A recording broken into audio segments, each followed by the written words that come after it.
Salut tout le monde, comment allez-vous? Moi ça va plutôt bien. Aujourd'hui on se retrouve pour une nouvelle histoire de rappeur. Et aujourd'hui on va parler de L.A. Capone, rappeur tout droit tout simplement de Chicago. Bref, c'est parti. Leonard Anderson donc est né tout simplement le 18 septembre 1926 et sera très rapidement entouré de sœurs, dont deux grandes sœurs et deux petites. Il est élevé tout simplement par sa mère Tasha Morris, sans son père, puisque son père il vit tout simplement à Atlanta. Et il faut savoir que plus tard, eh bien, il rejoindra donc à Atlanta pour une petite durée. Bref, L.A. Capone, il faut savoir tout simplement qu'il a deux prénoms, donc l'île Assassin ou L.A. Capone, mais bien avant tout ça, bien sûr, c'était seulement Léonard. Du côté de son père à Atlanta, celui-ci tout simplement a un fils, donc qui est tout simplement le demi-frère de L.A. Capone, tout simplement. Donc voilà. Et donc Léonard est donc le seul homme donc à la maison à Chicago et tout simplement le montrera au fur et à mesure du temps. Bref, donc on va commencer convenablement donc sa biographie. Donc son adolescence, elle est plutôt banale. Il grandit tout simplement sur la 54e et Prairie BGC tout simplement, là où sa mère est elle aussi née tout simplement. Lorsqu'il va à l'école, il est jugé comme un enfant intelligent et sportif, jouant notamment au football américain. Il est l'homme de la maison, donc voilà. Et donc tout simplement, Léonard prendra ce rôle plutôt à cœur. Donc voilà.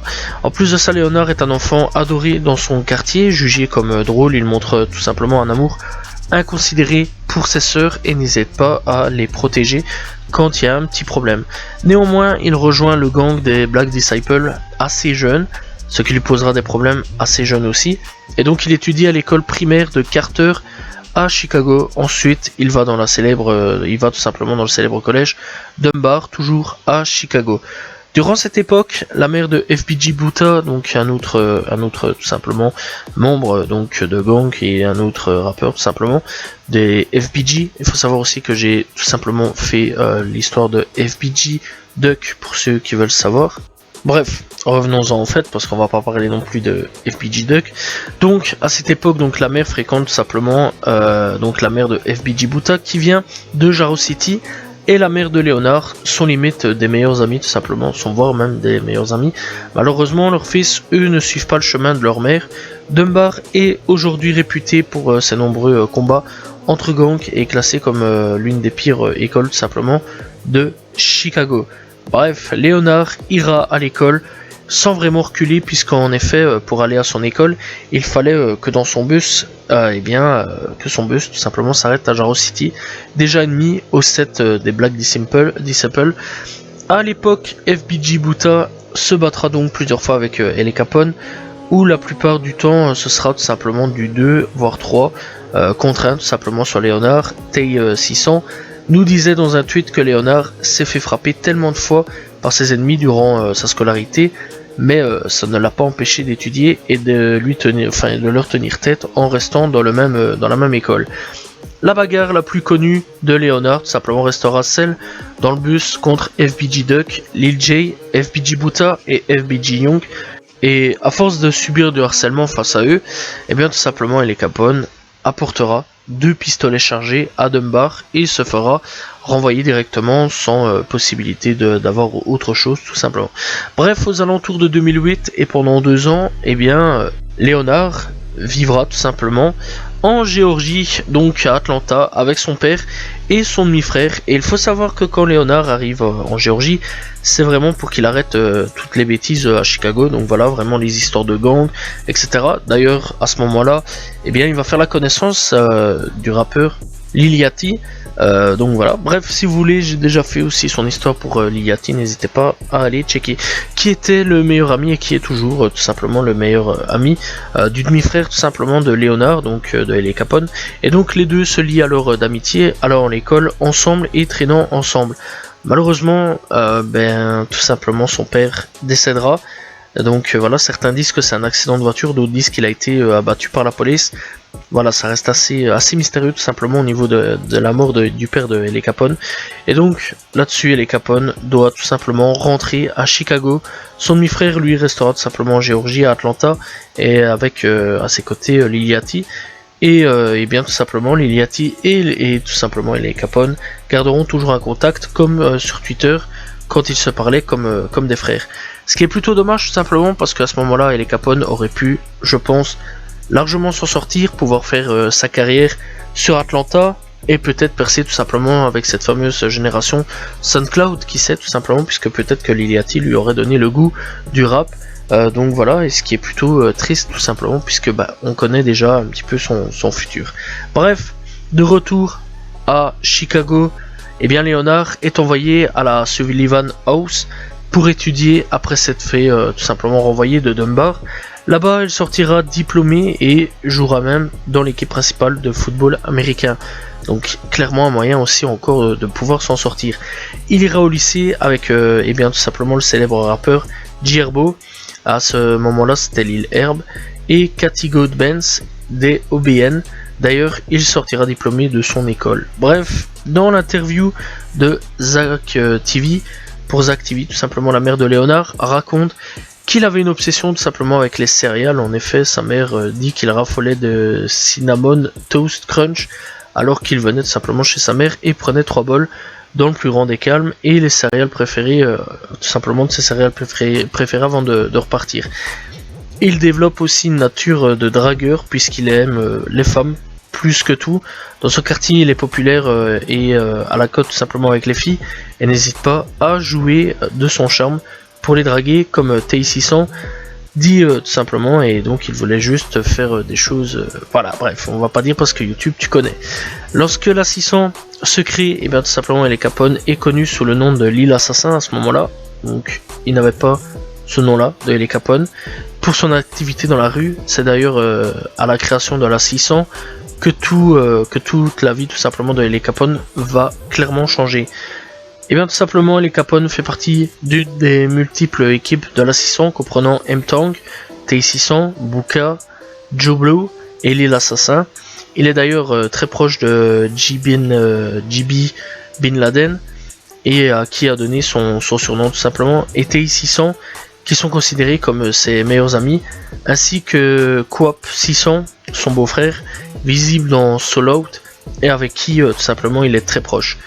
Lil Assassin est aussi proche des gros membres de la 600 tels que Baldi par exemple, ou encore même Lil Boo. L'un des deux fondateurs de la 600 malheureusement en 2011, Baldi se fait tuer par Mob Demo. En ce moment là, tout simplement, et bien LA Capone se transforme du tout au tout et commence sa transformation on va dire en monstre et voilà, bref, en tueur, etc. Et bien LA Capone est pris tout simplement dans l'équipe de la 600 et spécialement contre la 051 Young Money, une sorte d'équipe d'élite comprenant D-Rose, LA Capone, Sidai, Rondo, Manny et M-Tank. Après que M-Tank ne déclare la guerre à la 051 Young Money, en 2011, les hostilités sont ouvertes dans les deux camps tout simplement. Chaque de la 600 est tué en 2012 par Kidoda Drilla, mais Fighthead, petit frère de la 051 Montana, revendique le meurtre. Une nouvelle fois, c'est une mauvaise idée de revendiquer un meurtre avec lequel ils n'ont rien à voir. Fighthead sera tué par Sidai, accompagné tout simplement de D-Rose et Rondo Number 9 et LA Capone. Malheureusement, lorsque Fighthead est tué, son petit cousin était présent et a reconnu LA Capone et on va tout simplement y parler.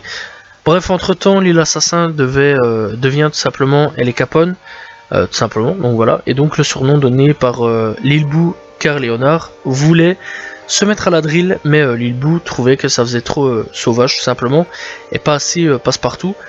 En 2012, il enregistre son tout premier son, et c'est aussi cette année où il va tout simplement se faire toucher pour la première fois par des balles, tout simplement. C'est tout simplement un moteur de Jarrow City, alias MR, Mister ou MR Lake Shot, qui tente de tuer le futur rappeur LA Capone, et donc il sera hospitalisé, mais il s'en sortira à ce moment-là. Bref, donc LA Capone décide de suivre Rondo Number 9, Edai et Ace Dot, entre autres en se mettant tout simplement lui aussi à la drill. Il commence par des petits sons tels que Work ou Grimey. Vers novembre 2012, avant de sortir tout simplement des futurs classiques en solo comme Murder, Around There ou encore Soul Out, il ne veut pas tout simplement s'arrêter là où il ira monter un duo solide avec Rondo Number 9, donc voilà, un rappeur qui plus tard j'en parlerai aussi tout simplement d'une future histoire. Bref, les deux amis se rapprocheront encore un peu plus jusqu'à former un duo pour nous sortir des classiques tels que Play for Keeps, Fast Down ou encore Greed In avec S-Dot.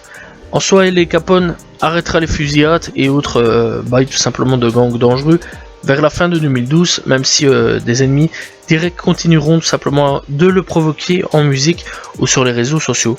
LA Capone sera très actif sur Twitter où il n'hésitera pas à afficher ses propres alliés, comme le jour où LA Capone s'est retrouvé avec Lil J à l'arrêt du bus de la STL ABT et Kidai était en face de tout simplement, d'après LA et Dai les aurait regardés, n'aurait rien fait, alors que Lil J pensait qu'Edai allait se ramener, et après la fuite suite à ce manque de courage d'Edai, LA Capone n'hésita pas tout simplement à l'afficher sur Twitter et en lui demandant tout simplement pourquoi il n'a pas voulu l'aider. Bref, après tout ça tout simplement, revenons un petit peu à l'affaire tout simplement du petit cousin de Faded. Revenons à la nuit du meurtre de Faded. Son petit cousin était à ses côtés, même s'il n'y a que tout simplement Faded qui a été pris pour cible. Tout simplement, son petit cousin décide alors de balancer LA Capone à Chicago Tribune, le décrivant comme l'un des suspects du meurtre de son cousin et tout simplement bref, donc voilà, et à ce moment là il le balance un petit peu. En 2013, la drill est au sommet, et au sommet de cette drill s'y trouve LA Capone, entre lui, Rondo Number 9 et la 600, et a de quoi tout simplement être au top du rap tout simplement de Chicago. Malheureusement, les mauvaises choses finissent toujours par nous rattraper quelque part, et donc LA Capone est un membre complètement impliqué dans la guerre des gangs, surtout contre la 051 Young Money. LA Capone développe une embrouille personnelle avec Titi Nace, autrefois l'un de ses amis durant sa jeunesse, et donc ce dernier, membre de Zuyu, fusionné avec la 051 Young Money, menace LA Capone de mort peu de temps avant qu'il ne soit tué. Et donc rappelons aussi tout simplement que qu'une des sœurs de LA Capone est proche des membres de Zuyu, ainsi que tout simplement des membres de la 757. Aux alentours du 20 septembre 2013, soit peu de temps après la mort du grand G-Money de Block, et bien que vous voyez en haut avec LA Capone, ce dernier est pris à part tout simplement dans une bagarre avec Lil Mick dans son studio. Les rumeurs, d'après tout simplement ce qui est dit, disent que LA Capone aurait démonté Lil Mick. Bref, après tout ça, donc, le 27 septembre 2013, Lil Mick, Rocco et tout simplement 051 Young Money et Meiko de Mets Boys décident de se venger. En plus de ça, Faded n'a toujours pas été vengé, même si Andrilla avait déjà tenté. Ce soir-là, LA Capone, tout simplement, est à son studio personnel dans un quartier ennemi et à quelques blocs tout simplement de son quartier principal. Ce studio est connu de tous et surtout de Lil Mick, qui s'est fait démonter une semaine auparavant, et donc Rocco affirme à la police d'avoir été chargé d'assurer le meurtre de LA Capone au cas où Lil Mick le raterait en le finissant avec son Glock. Bref, Lil Mick descend tout simplement du véhicule, s'approche tout simplement de LA Capone, et donc dans son dos, et lui tire tout simplement dans la cuisse droite ainsi que dans le bras de son dos, et donc LA Capone est emmené à l'hôpital le plus proche et sera rejoint par T600 ainsi que Lil Durk et d'autres membres de la 600. Et donc les membres de la 051 Young Money vont s'auto-balancer sur Twitter en disant que LA Capone a vu Lil Mick débarquer et l'aurait tiré tout simplement dessus, il aurait crié non tout simplement. Et donc il faut savoir que quand LA Capone est arrivé à l'hôpital, il n'était pas en si mauvaises conditions tout simplement que du contraire, et donc il pouvait parler et respirer normalement. Malheureusement sur la table d'opération il perd trop de sang et décédera. Donc voilà, c'est une perte de sang clairement qui fera décéder LA Capone. Au bloc, Ocho tout simplement a raconté que lui et LA Capone étaient convoqués tout simplement au tribunal pour sa présence lors du meurtre de Faded tué par Sidai. Entre temps, LA Capone est très apprécié tout simplement par les membres du GBE, dont Ballout et Toddy, qui aurait aimé tout simplement que LA Capone rejoigne le gang tout simplement, donc la GBE, donc le Glow Gang, donc voilà, qui est maintenant ce nom là. Bref, le dernier son enregistré de LA Capone sera Brothers. Bin Laden plutôt, était bien présent lorsque LA Capone a été tué par Lil Mick. D'après ce qu'il tout simplement a dit, eh bien LA Capone aurait envoyé un message donc à Lil Durk la nuit de sa mort, et il serait tout simplement à propos du featuring Brothers, où LA Capone avait souhaité que Durk fasse partie du featuring en plus de Rondo Number 9. Bref, donc Lil Chief Dinero, membre de la GMB, et avec qui LA Capone a fait un featuring sur le son Why the Cheats avec JP Armani aussi tout simplement, et le cousin de LA Capone, en effet Dinero, et LA Capone se connaissent depuis 10 à 15 ans, mais c'est seulement peu de temps avant la mort de LA Capone qu'ils apprennent tout simplement qu'en réalité ce dernier eh bien, est son cousin. Nul ne doute tout simplement que si LA Capone eh bien, n'aurait pas été tué cette nuit tout simplement du 27 septembre 2013, il aurait tout simplement gagné son procès, et donc il serait devenu peut-être potentiellement simplement une star mondiale, et surtout qu'il travaillait sur des featuring tout simplement avec Lil Reese et G-Herbo, donc voilà. Bref, pour finir, tout simplement, on va un petit peu parler donc de LA Capone directement, mais des inculpations de Rondo Number 9 et de Sidai en 2014. Donc Rondo Number 9 et Sidai tuant tout simplement Javan Boy, un taximan de Murda Town. Ce taximan n'a rien à voir avec le meurtre de LA Capone, mais ce n'est tout simplement en aucun cas de vengeance pour LA Capone. Javan Boy faisait partie tout simplement du set de Murda Town, un set allié à la 600.